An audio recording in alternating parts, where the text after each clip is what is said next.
I still remember staring at my phone, trying to blink the message into something, anything that made sense. You won't be joining us. My wife prefers to keep it only her family. That was it. No explanation, no apology, just a sentence that cracked straight through my chest. For a few seconds, I honestly felt like my brain stopped working. I kept reading it over and over, wondering if I misunderstood, wondering if maybe this was a joke, wondering if my own child, the one I raised, the one I sacrificed sleep, time, money, and my youth for, could really send me something so cold, so final. And the worst part? I was already sitting there with my suitcase packed, my passport in my bag, gifts wrapped for everyone.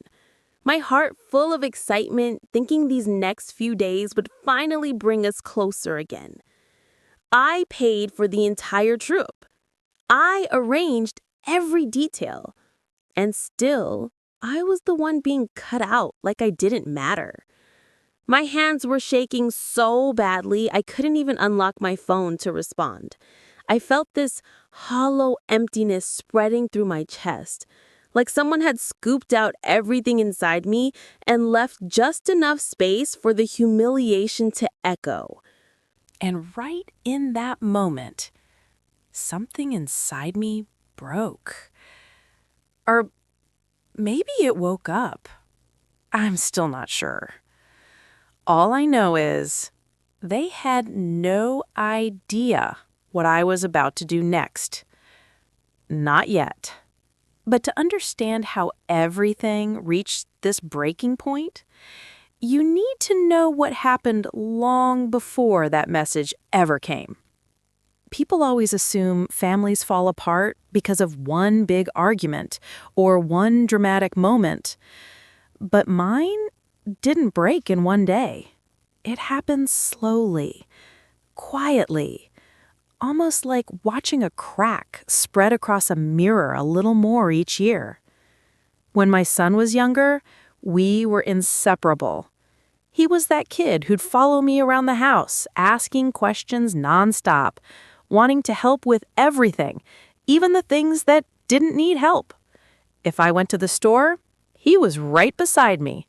If I cooked, he stood on a stool next to me stirring empty pots because he wanted to do it too. I look back at those memories now, and it hurts in a way I can't even describe, because I never imagined I'd become the person he'd push away so easily. Then he grew up, fell in love, got married, and that's when things started to shift. At first, I told myself it was normal. Every parent goes through this adjustment. But something felt off. Little things. Moments so small they almost didn't seem worth worrying about. Like how my calls slowly started going unanswered. How conversations became shorter, colder. How decisions were suddenly made without me, even decisions that involved me. And every time I tried to talk to my son, he'd say, "It's nothing, Mom, you're overthinking." Maybe I was, but deep down I could feel it, this invisible wall forming between us. There were times when I walked into a room and felt the energy shift, times when I'd say something and get a look that made me feel like I didn't belong in my own child's life anymore. But I kept quiet, because that's what parents do. We hold the peace, even when it breaks us a little. Still, a part of me was starting to feel like I was slowly being pushed to the outside, inch by inch. Not enough to confront, but enough to hurt. And trust me, I wasn't imagining it, because everything became undeniable the moment we started planning that family vacation. That vacation, it wasn't just a trip for me. It was supposed to be a reset button, a chance to breathe new life into a relationship that had slowly been slipping through my fingers. I was the one who suggested it, not because I needed a holiday, Not because I wanted beaches or hotels or fancy photos, but because I wanted to feel like a family again. I wanted to feel included. I wanted to see my son relaxed, smiling, laughing like he used to. And if I'm being honest, I wanted to feel like I still had a place in his life. I spent weeks researching destinations, places that would be fun for everyone, places with activities for the kids, quiet spots for resting, and enough space so no one felt cramped or uncomfortable. I compared prices, checked reviews, made lists, crossed them out, made new lists. I wasn't planning a vacation. I was planning hope. When I finally told my son about it, he actually sounded excited.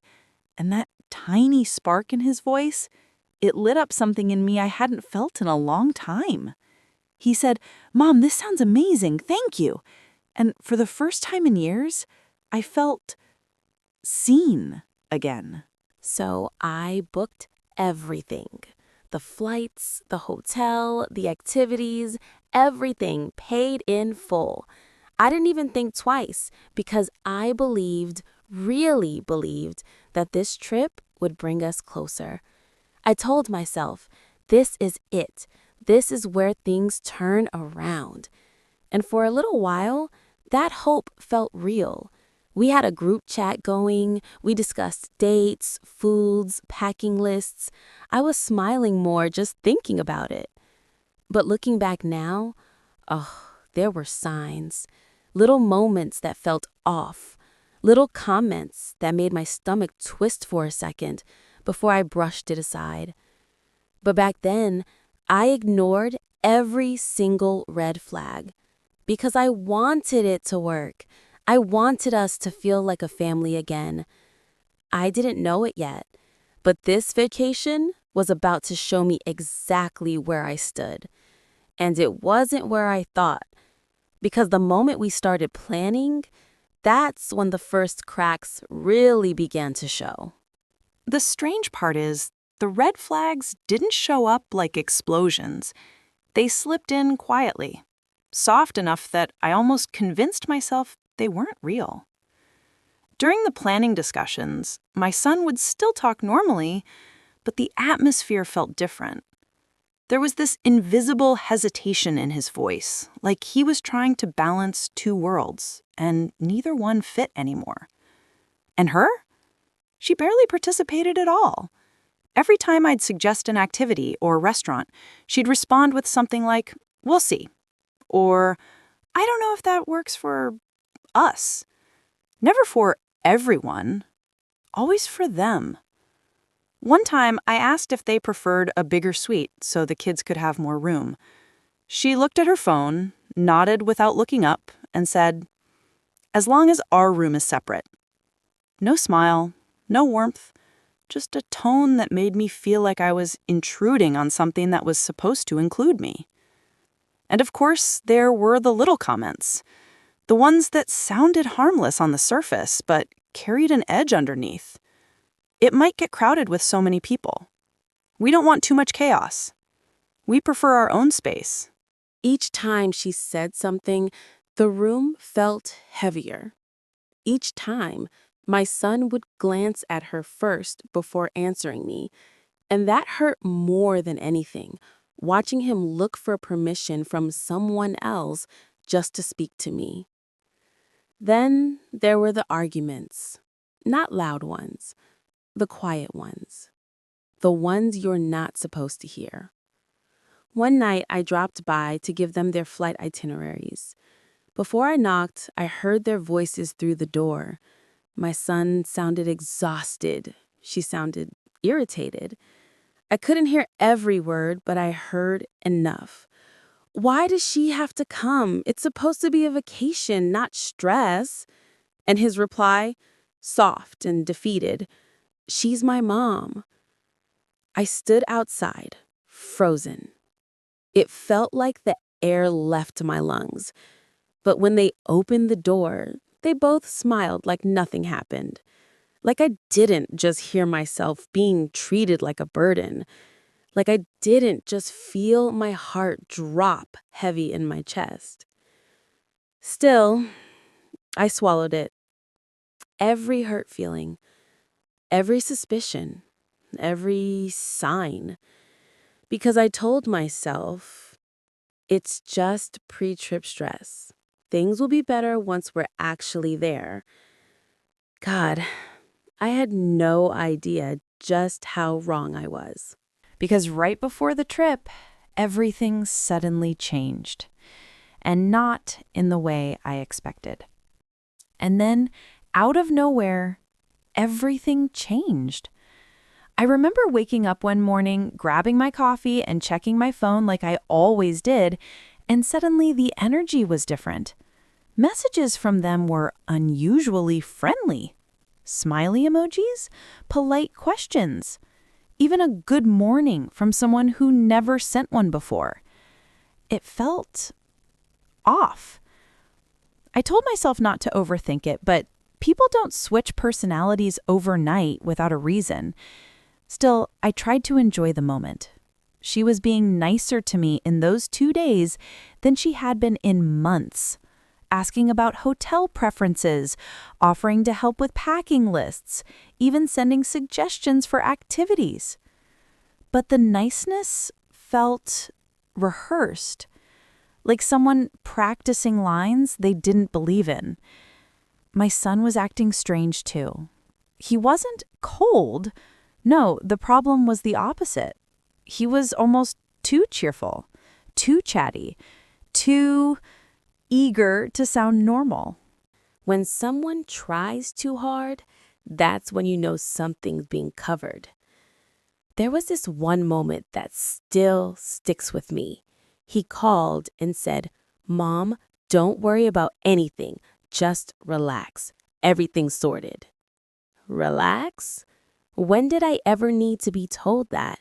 And why did it sound like he was trying to convince himself more than me? Later that afternoon, I ran into a distant relative at a store.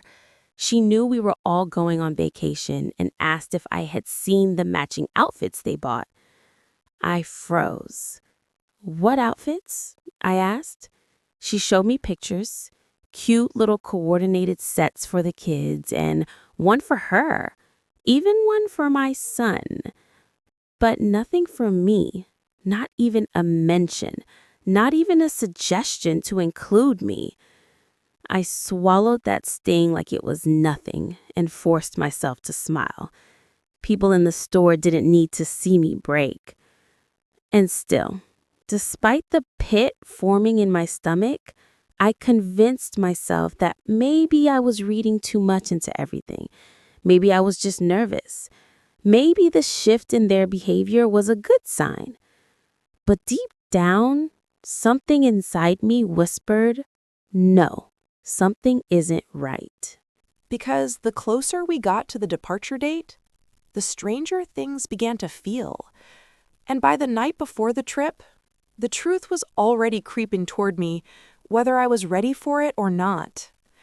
The night before the trip should have felt exciting. You know that feeling. Packing your clothes, zipping your suitcase, imagining the places you'll walk, the photos you'll take, the memories you'll make. I wanted that feeling so badly. And for a moment, I pretended I had it. I laid everything out on my bed. Neatly folded clothes, sunscreen, slippers, travel-sized bottles, everything organized like someone who still believed tomorrow was going to be a good day. I even wrapped a small gift for the kids, a little backpack with crayons and toys to keep them busy on the flight. I smiled while packing it, imagining their faces lighting up. But underneath all of that, a quiet heaviness sat in my chest. Something didn't feel right, and no amount of forced positivity could drown it out. My phone stayed silent the entire evening. No, "see you tomorrow." No, "do you need anything?" Not even a simple check-in from my son. And it's strange. When someone doesn't talk to you, the silence starts talking on their behalf. I kept glancing at my phone like it owed me an explanation. Every minute that passed made my stomach twist tighter. At some point, I even checked if my phone was on silent. It wasn't. Hours ticked by. Dinner got cold on the table. I paced the house with that uncomfortable, jittery feeling, like your body already knows danger is coming before your mind does. At around midnight, I finally sat down on the edge of my bed and just stared at the packed suitcase. It looked so hopeful, and I felt so unwanted. I whispered to myself, maybe they're just busy. Maybe they're tired. Maybe tomorrow will fix everything. But deep inside, something was tightening, like the calm before a storm you can't see yet, but you can feel moving toward you. I tried to sleep. I really did.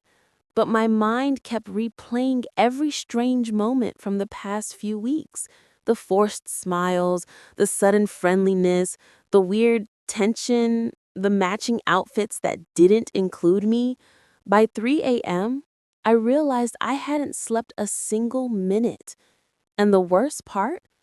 I didn't know it then, but the real heartbreak, the real humiliation was waiting for me the next morning. At 6:14 a.m., my phone buzzed, the message that would change everything. And the moment I picked up my phone, my entire world flipped upside down. 6:14 a.m.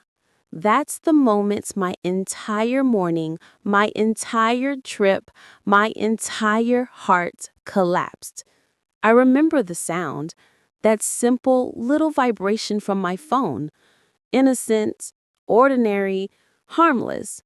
I reached over, still half exhausted from not sleeping all night, hoping it was a message like, "Good morning, we're leaving soon," or "Get ready, Nom." But the second I saw the name on my screen, I felt something inside me tighten. And then I read it. "You won't be joining us. My wife prefers to keep it only her family." I didn't breathe. I couldn't. It felt like someone had punched the air right out of my lungs. I read it once, twice, 3 times. Each time, the words hit harder. "You won't be joining us." Not, "Mom, something came up." Not, "There's been a misunderstanding." Not even, "We need to talk." Just a command. A decision.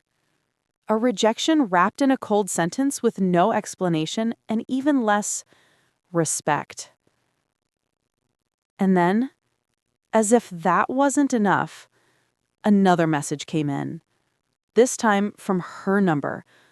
A single line that felt like a slap across my face. "It's nothing personal. We just want this trip for our immediate family." Nothing personal. After I paid for the flights, after I covered the hotel, after I planned every single detail for weeks, after I packed gifts, prepared everything, stayed up all night feeling something was wrong, nothing personal? My hands were shaking so violently I had to put the phone down before I dropped it. My eyes stung, but it wasn't just from tears. It was from humiliation. Deep, sinking, heavy humiliation. I sat there in silence, staring at the suitcase I had packed so carefully. The clothes I ironed, the gifts I wrapped, the passport I placed in the front pocket so it would be easy to reach. All of it suddenly looked ridiculous, like a joke. Like I had dressed up hope only to watch it be shoved into the ground. The realization hit slowly, painfully. They didn't forget me. They didn't overlook me. This wasn't an accident. This was a decision. A decision to exclude me from something I created, something I paid for, something meant to bring us together. And what burned even more was the calm tone in their messages. Like throwing me aside was the simplest, most normal thing in the world. For a moment, I honestly felt numb, like my body froze to protect my heart from breaking even deeper. But then, something inside me shifted. The pain didn't go away. No, it stayed, sharp and heavy. But underneath it, a different feeling started to rise. Not anger, not revenge, just clarity. A clear understanding that I was being used, disrespected, taken for granted, and pushed out of a family I helped build. And once that clarity settled, my next move became obvious. Because if they thought they could take my money and leave me behind, they were about to learn the biggest lesson of their lives. I sat there for a long moment, staring at those messages like they were written in another language. My mind kept trying to make excuses for them. That's what parents do, right? We bend, we forgive, we blame ourselves so our children don't look like the villains. But this time, there was no misunderstanding left to hide behind. I wiped my face with the back of my hand and forced myself to take a breath. A slow one. A deep one. The kind you take when you know you're standing at the edge of something life-changing. I looked at the suitcase one last time, then at my phone, and that's when it hit me. The trip wasn't happening without me. The trip wasn't happening at all. Not on my money. They wanted an immediate family trip? Then they could pay for an immediate family trip. My heart was breaking, but a different part of me, the part that had been disrespected, overlooked, and silenced for years, finally woke up. A calm washed over me. Not peaceful calm, the kind of calm you feel when pain turns into resolve. I grabbed my phone and dialed the travel agency. My voice shook at first, but I steadied it. "Hi, I need to make an urgent update to my booking." The representative asked a few questions, and I answered every single one with a surprising steadiness. No crying, no hesitation, no second guessing. I froze the travel funds, I locked the reservations, I made sure that nothing, absolutely nothing, could be accessed or used without my authorization. And the moment the representative confirmed everything with a gentle, "All set, man," I felt something inside me lift. Not happiness, not satisfaction, just dignity. A dignity I had forgotten I was allowed to have. But right after that small victory, the guilt crept in. Because that's what parenthood does. Even when we're the ones being betrayed, we still question if we're being too harsh. What if he gets angry? What if this ruins everything? What if I should have just let it go? What if I'm making things worse? But then I remembered the messages, the coldness, the dismissiveness, the audacity to exclude me from something I created. And the guilt slowly melted away.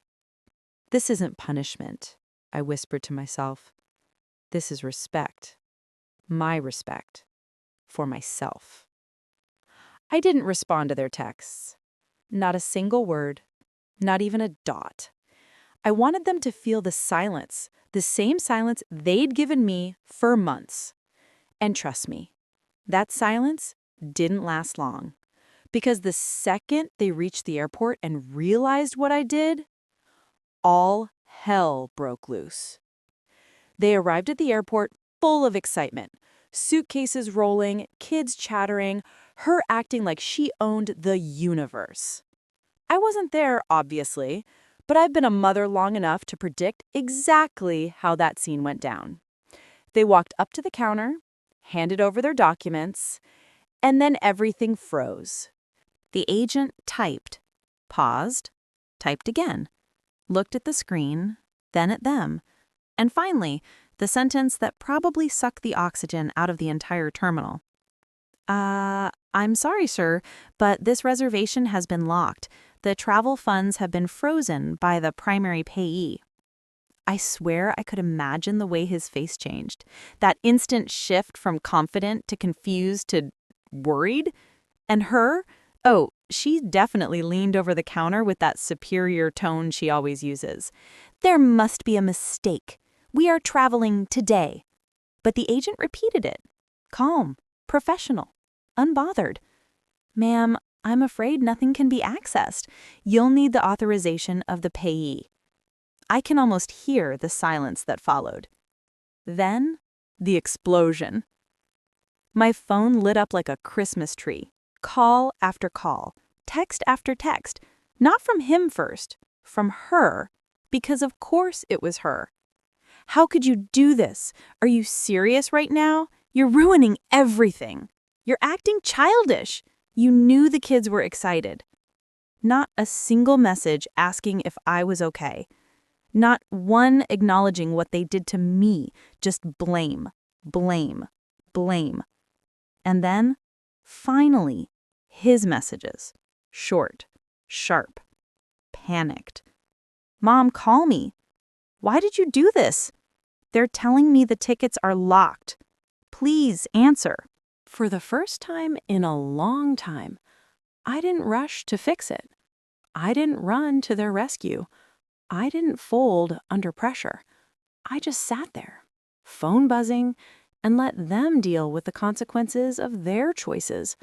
Actions have reactions, and they were finally learning that. But trust me, the real storm didn't start at the airport. It started when my son finally realized why I did it. When the airport chaos settled just enough for thoughts to form, my phone rang again. This time, it was him calling, not texting. And for a moment, I just stared at the screen. A part of me, the old part of me, the mother who always picked up, always solved everything, always carried the blame, she wanted to answer immediately.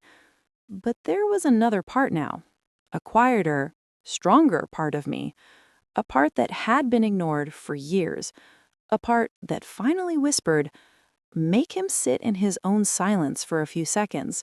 Let him feel what he made you feel. So I let it ring. Once, twice, 3 times. And then I answered. I didn't say a word. I let him speak first. His voice came out rushed, frustrated, shaky, not angry, not confident, just desperate. Mom, why? Why would you do that? And hearing that tone, that little crack in his voice, it hit me deeper than any insult could. Because he wasn't confused about the situation. He was confused about me finally standing up for myself. He was so used to me being the soft one, the forgiver, the fixer, the one who takes the disrespect and still shows up with love. So when I finally did something that protected me, he couldn't process it. I took a breath, a deep, steady breath that surprised even me. And I said, calmly, clearly, without shaking, I didn't cancel your trip. I canceled my humiliation. Silence. And that silence said more than his whole childhood ever could. I could hear the airport sounds behind him, the announcements, the bags rolling, the kids asking questions, but he wasn't paying attention to any of it. He finally whispered, Mom, you should have talked to me. And I almost laughed, not out of mockery, but out of disbelief. Talk to you? Talk to you when I was already being excluded? Talk to you when decisions were made behind my back? Talk to you after I paid for the trip and then got told you're not coming because she prefers her own family? So I said it gently, but I said it honestly. You didn't talk to me either. You told me your plans. You didn't ask about mine. He didn't argue. He didn't snap back. He didn't try to blame me. He just breathed. A long, heavy breath, like he was finally understanding the weight of what he'd done. Like he was finally seeing me not just as his mother, but as a human being who can be hurt. And then he said something I wasn't expecting. "Mom, I didn't think it would affect you this much." That sentence alone broke something inside me, because it showed me exactly how invisible my feelings had become in his life. I replied, "It affected me because I mattered less in a decision I paid for." Silence again. A different silence. A guilty one.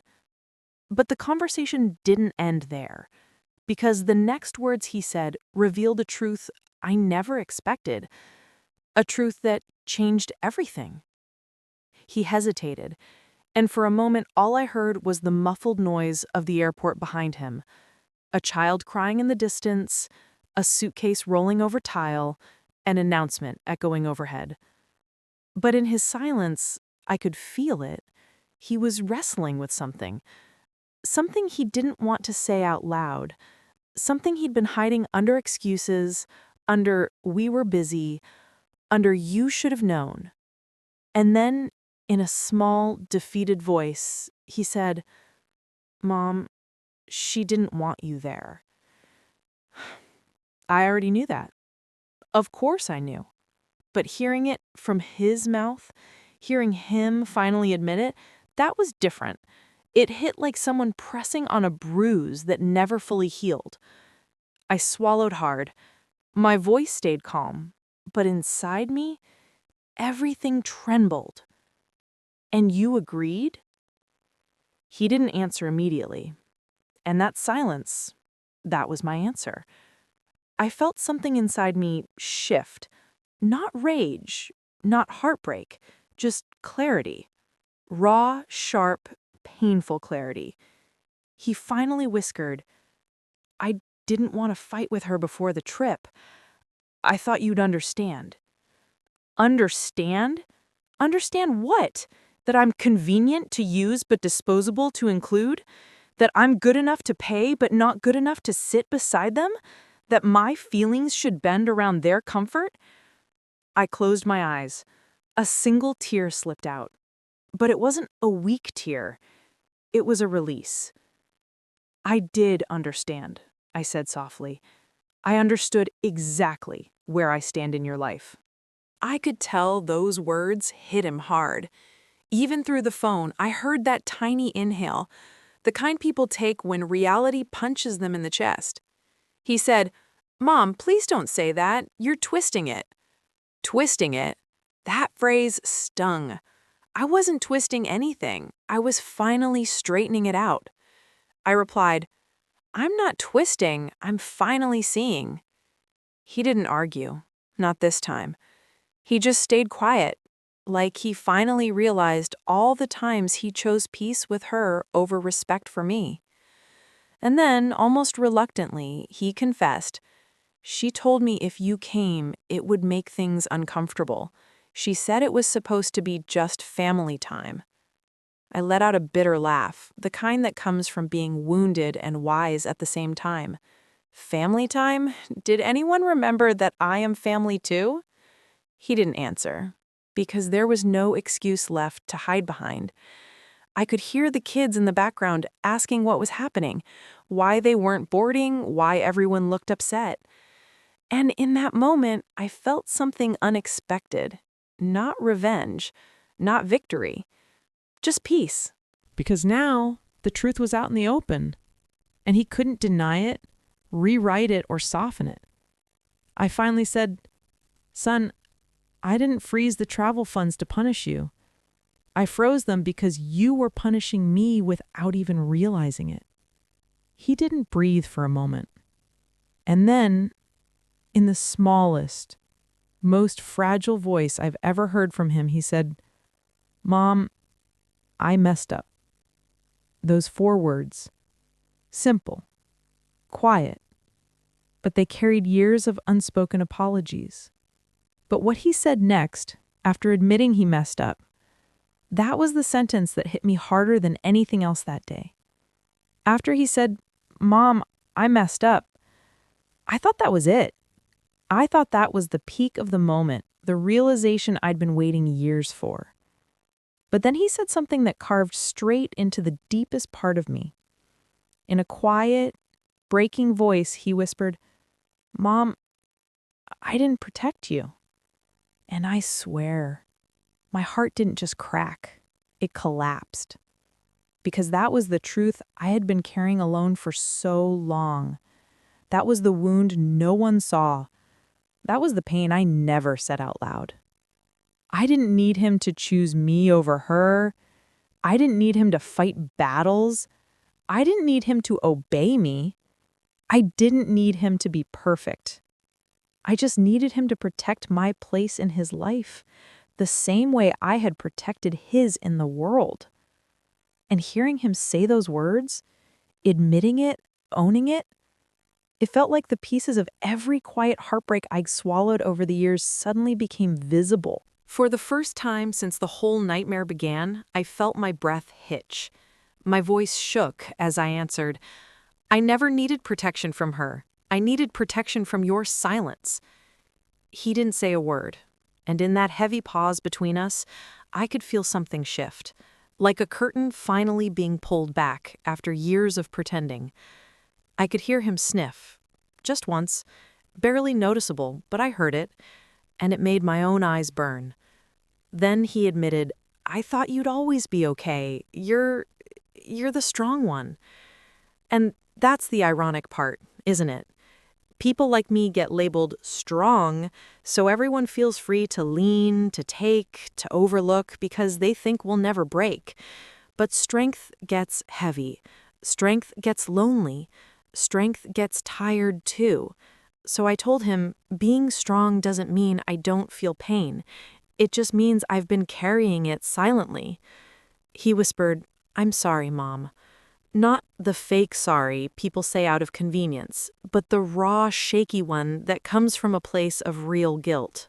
For a moment, neither of us spoke.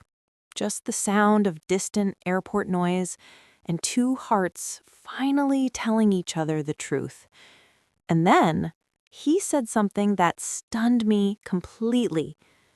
"Mom, if you still want to come, I'll talk to her. I'll fix it." And that sentence, that offer, hit differently. Not because I wanted to go on that trip anymore, not after everything, but because for the first time he was willing to stand with me, not just beside her. But before I could even respond, I heard her voice in the background, sharp, impatient, irritated. "Are you seriously still talking to her? We're not doing this, okay? This is getting embarrassing." He didn't mute the call. He didn't walk away. He didn't hide it. He let me hear everything. And that was when I realized something important. This wasn't just a trip issue. This was a marriage dynamic, a control dynamic, a priority dynamic. And my son was stuck right in the middle of it. But what happened next? The moment he confronted her right there in the airport, that changed everything. More than the frozen funds, more than the fight, more than the trip. The moment her voice cut through the phone, sharp, irritated, controlling, I felt my entire chest tighten. Not because of her. She has always been who she is. But because I heard something in my son's silence. A crack, a shift, a moment where he finally saw what I had been seeing for years. She snapped again. "Can you hang up? We're not ruining our trip over this drama." Drama. That word burned. Everything I had felt, every exclusion, every dismissal, every humiliation, reduced to drama. I didn't say a word on the phone. I wanted him to speak. I wanted to know if he'd shrink back into his usual silence or finally step forward. For a few seconds, all I heard was breathing.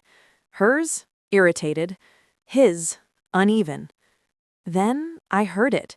His voice, low but firm. "Stop talking like that. She's my mother." You could have dropped a pin in that airport. Even through the phone, I felt the shift in the air. That moment when a man finally stands up to the person who's been running the narrative. She scoffed. "Oh, so now I'm the villain? I'm the bad guy for wanting a trip with my family?" And his reply stunned even me. "She is my family.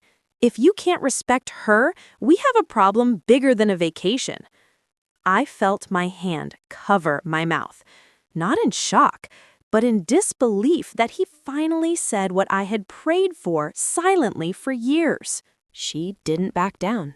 "So what? You want her to come? With us? On our trip? You want her glued to us the whole time?" He exhaled, that heavy, frustrated sigh of someone who's been holding in truth far too long. "No, I want you to treat her like a human being, like the mother who raised me, like someone who deserves basic respect. Is that too much?" Her tone changed instantly, from annoyed to defensive.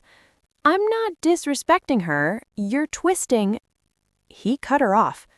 "I'm not twisting anything.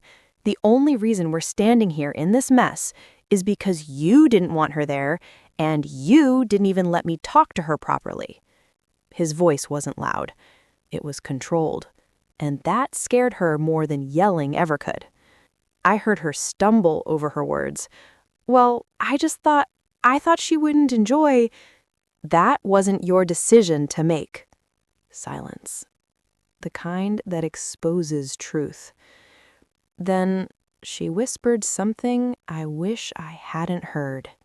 "Fine. If you want her so much, then go. Go be with her." A threat. A test. A manipulation.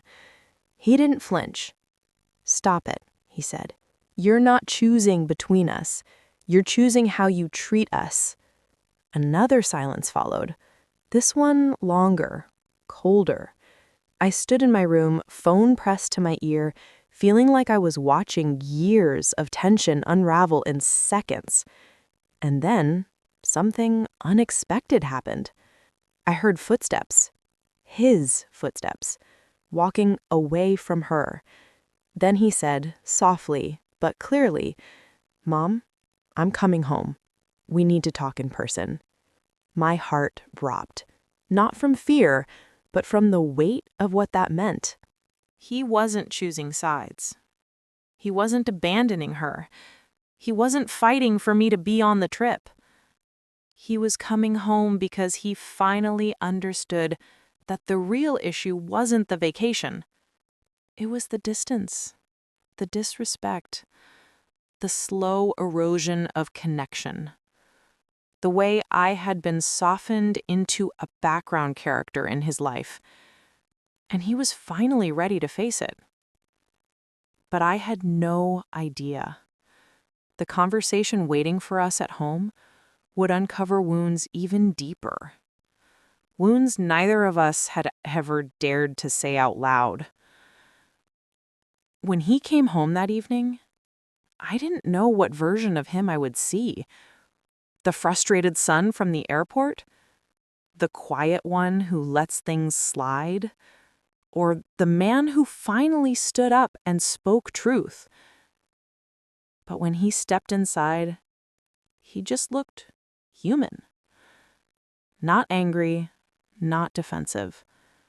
Just tired in a way that made my heart soften. He sat on the couch, elbows on his knees, hands clasped like he was holding himself together. And then he looked up at me. "Mom, I didn't realize how far I'd let things go. No excuses, no blaming, no hiding behind her feelings or mine. Just truth." I sat beside him, not too close, not too far, just enough to let him speak without feeling judged. He said, "I didn't protect you, and I didn't protect us. Somewhere along the way, I forgot that you're still my mother, not someone I can put on the shelf and take down when it's convenient. My chest tightened, but this time it wasn't pain. It was healing. Slow, shaky, imperfect healing.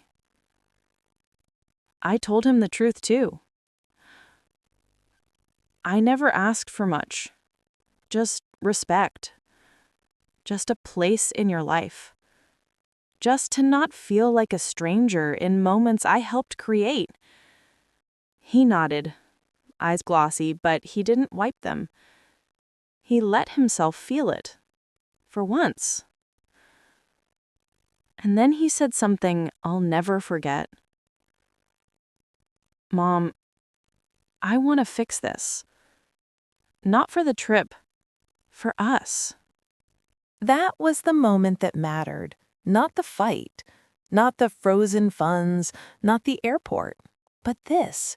Two people finally speaking after years of walking around unsaid things. And when he stood up to leave, he hugged me, really hugged me, the kind that says things words can't. "I love you, Mom," he whispered.